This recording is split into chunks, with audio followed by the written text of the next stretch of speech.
My name's Nell and this is Book Hunt, and we're going to have a chat today about what happens to us when we don't agree with what society calls reality. This is a bit of a thematic obsession for me. I'm really interested in the idea that as a society we agree upon a reality and that there is a certain acceptable divergence from from perceiving that reality, and then once you cross over this imaginary line in a direction that doesn't match the picture of society, we then start to take action to bring you back in line. It's so interesting to me, the idea that we need everyone to agree on what is real, and how disturbed and threatened people get by the idea of just letting people think anything they like. I guess there's a massive chunk of fiction that gets into this. It's often a very melodramatic section of historical fiction, some of which is done very badly and some of which is done really interestingly, where insane asylums are weaponized by the people in power. Often it's women being sent to insane asylums by their partners or by some man who is in power in their life for whom they have become some kind of inconvenience, usually by refusing to be ladylike. Sarah Waters is possibly almost as obsessed with this theme as I am, although talking about which books she writes about it in is pretty much always a spoiler, and I'm not going to give I'm not going to give any examples for this, to be honest, because 9 times out of 10 this theme shows up for me as a surprise, and that's because it's usually spoiler territory, so people can't necessarily mention it in a review, which is kind of frustrating when it's like a thematic thing you're interested in, but it almost always appears as a spoiler. Very frustrating. One thing I did want to question though is how melodramatic is it? Because it seems like definitely, I read a very bad historical fiction melodrama that was a depiction of this called A Mad Women's Ball, and definitely that's one end of the spectrum where it feels so artificial. But if you have read 10 Days in a Madhouse by Nellie Bly, which you should because it's 10 pages long and it's very interesting, you'll see that it's not melodramatic in the sense, I mean, it seems melodramatic. It's definitely very dramatic, but it was also reality for a huge section of society. If you behaved in an inconvenient way, particularly if you were a woman, and you did so in public and were poor, or if you did so in a way that inconvenienced the men who had control over your existence, the insane asylum was a very real outcome for your life. And Nellie Bly's discussion and depiction of treatment in insane asylums, but also the reasons why women ended up in insane asylums, is very revealing. And I think it starts to unpick how the definition of reality and what is acceptable and unacceptable behavior and perception, how that has been weaponized by people in power, which is something I had thought about for a long time, but only in the last few years has it occurred to me that it's actually a very white definition of reality. One of the books that really brought the colonial angle to my mind is Freshwater by Akwaeke Emeze. They have discussions in Freshwater about Nigerian ideas about reality and about spirituality, and how they are perfectly acceptable in that culture. It's within this little bubble of acceptable reality, just like Christianity is in the Western bubble of acceptable reality. But in Western or colonial culture, that sort of othered religious, spiritual idea is considered, it's pathologized. It's considered to be some kind of madness or incorrect perception. That for me really expanded this idea that this agreed, almost arbitrary idea of what is real and what is an acceptable divergence from that reality before we move into madness isn't often based on its impact on the person with the differing perception, and it's not often based on their impact on society either. It does seem like just there to reinforce existing power structures, which is terrifying. Another book that sort of brought that cultural reference point into the question of reality was A Book of Form and Emptiness, there's a part of the book where we get the perspective of a Zen Buddhist nun. She talks about how the inner lives of objects is not a foreign concept in Buddhism or in Japan, and how that would not be seen as aberrant or pathologized. And I think that what is super interesting about that is when we fold that back to the story, the protagonist, the boy who can hear all the objects and they're talking to him, his biggest distress actually comes from the fact that he thinks he's nuts, and that he feels that society is going to not understand and not believe what he's saying, and that his perception will put him in this category of other, and what will happen to him there. It's not actually the voices themselves that bother him. It is society and what society thinks about those voices that cause him the greatest distress. And I wonder how many people with mental health problems carry that extra burden of being concerned that they're going to be discriminated against, or have treatments forced upon them, or have their freedoms restricted because they accidentally told the wrong person that they don't agree with their idea of reality. It's very interesting to me that there is a cultural basis for this, but I also think that you cannot ignore the decision by whoever decides what this acceptable thing is. They have excluded all of the inconvenient people.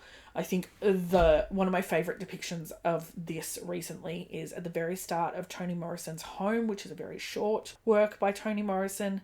We have a Vietnam vet who is in an insane asylum and ultimately escapes. He's basically there because he had a PTSD meltdown, and their response is to drug him and keep him semi-conscious. That's the response, instead of actual treatment. And I know that treatments have apparently gotten better, but I mean, have they? But it really struck me that this black Vietnam vet was probably at that time period the most inconvenient.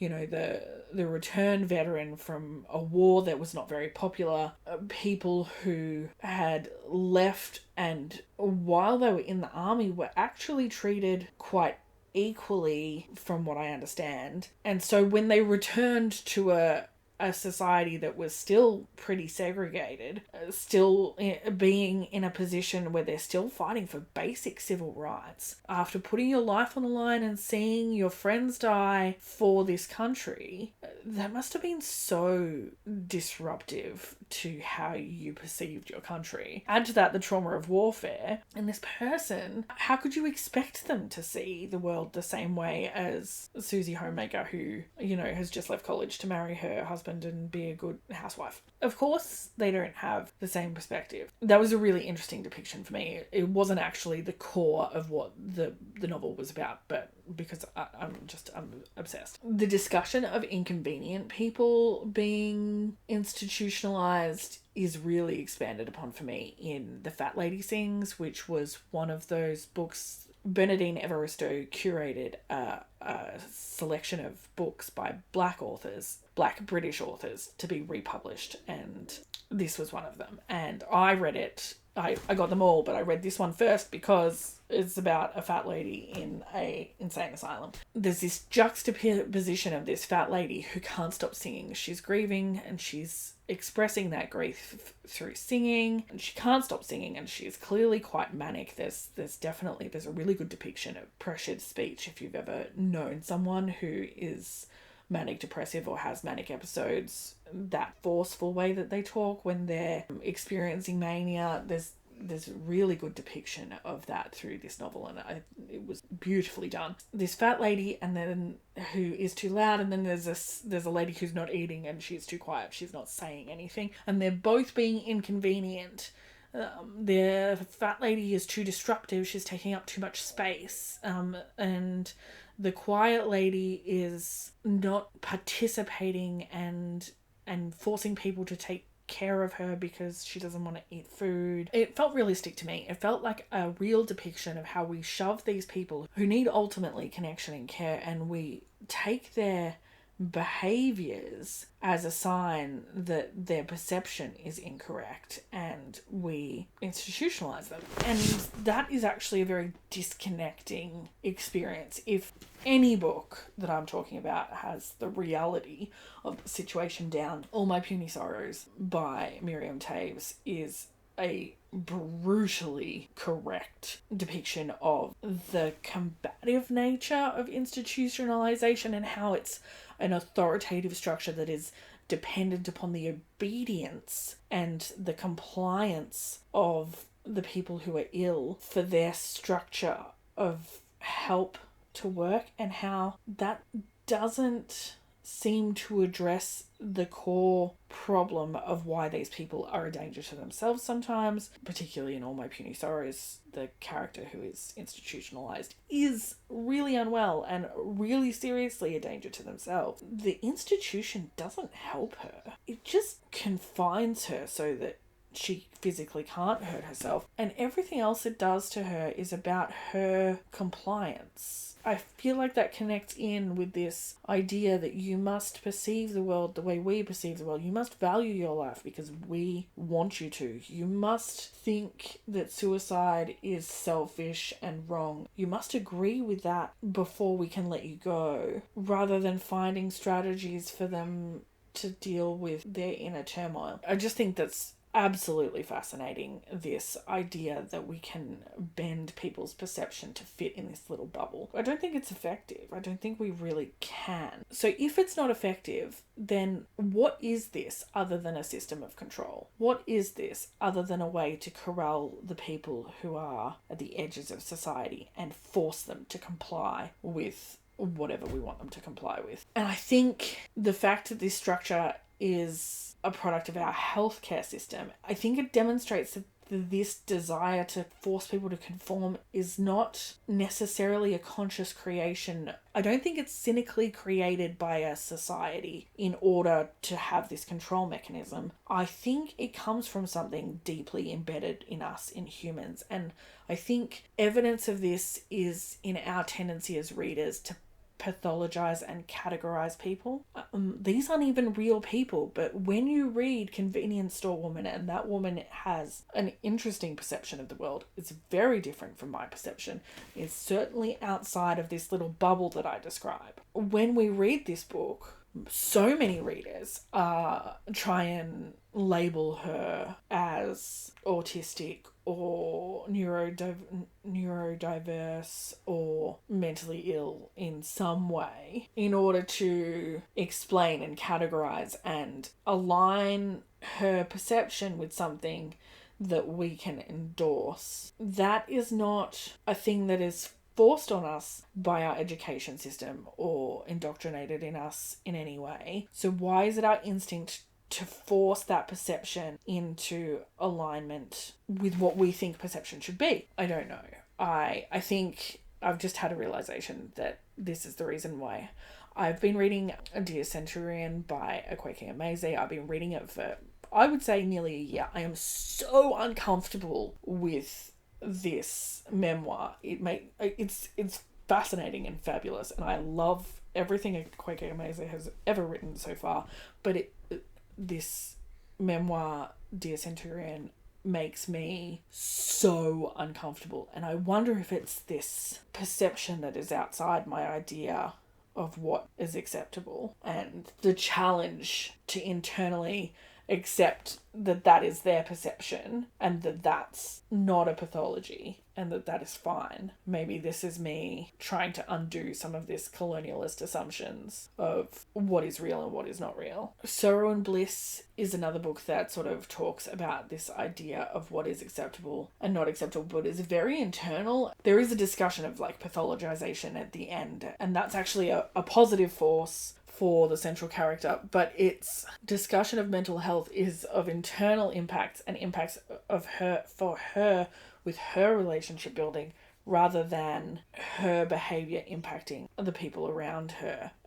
It's an internal view of mental health. It's more about mood and personal safety than the external response of society around her, and I wonder if that is why this is not seen as a dangerous kind of mental illness. It needs to be confined and trapped and drugged. I think that at the other end of that limit, we've got the vegetarian, where she's very external with her personal change of perception. She changes how she eats, ends relationships, enters into different behaviors and thought patterns than she has before. There's definitely an element of self-harm in the sense that she stops eating eventually in her depiction, but it does really center on her own perception and how that has changed, and how the people around her can't accept that divergence of perception, and how that almost isolates her further and pushes her further to the extreme. The more they can't accept, the more extreme she becomes. I think that's a real feedback loop that happens in humans. I think the more isolated you get, the more wacky you get, because you don't have that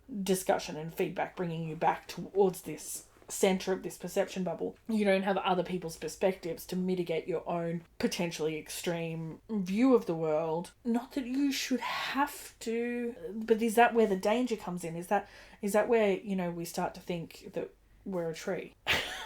I'm gonna leave it there. If you've enjoyed this discussion, please add any books that are about I don't want philosophy discussion of what is real, what is not real. What I'm interested in is the power dynamic that tries to force humans to agree on this perception of reality, and how those power structures have been set up in society with asylums and pathologization and intervention. That's what I'm interested in. If you've got any suggestions of what to read, please put them in the comments. I will read the shit out of them. I'd like to hear thoughts. If you're a tree and I don't know, please tell me. I would love to hear about your perception of reality. Like, comment, subscribe, and if you want to support the channel in other ways, there's some links in the description. I really appreciate you being here. Okay, love you. Bye.